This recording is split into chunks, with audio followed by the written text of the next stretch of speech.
Kitaplar dostumuzdur, her zaman yanımızda. Gizli dünya keşfedey, gelin okuyak birge.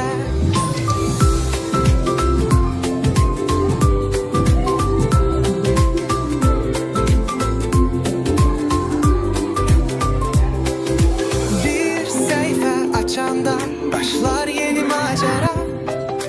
Nağılların içinde uçuruk uzaklara. Kahramanlar gözleyip sayfanın içinde.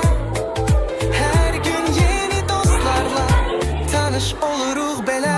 Kitaplar dostumuzdur, her zaman yanımızda. Gizli dünya keşfedey, gelin okuyak birge. Kitap okursan eğer, bilik dolur başına. Her cümlede öğrenip yol açarsan uğurlara.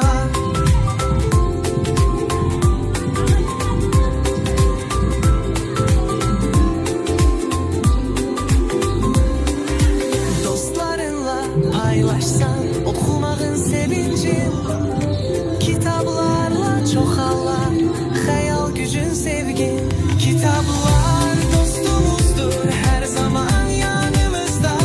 Gizli dünya keşfedey, gelin okuyak birge. Kitaplar dostumuzdur, her zaman yanımızda. Gizli dünya keşfedey, gelin okuyak birge.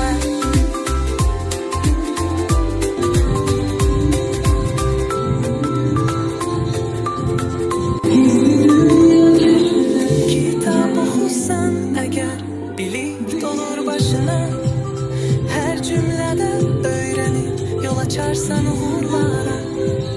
Dostlarınla paylaşsan okumağın sevincin.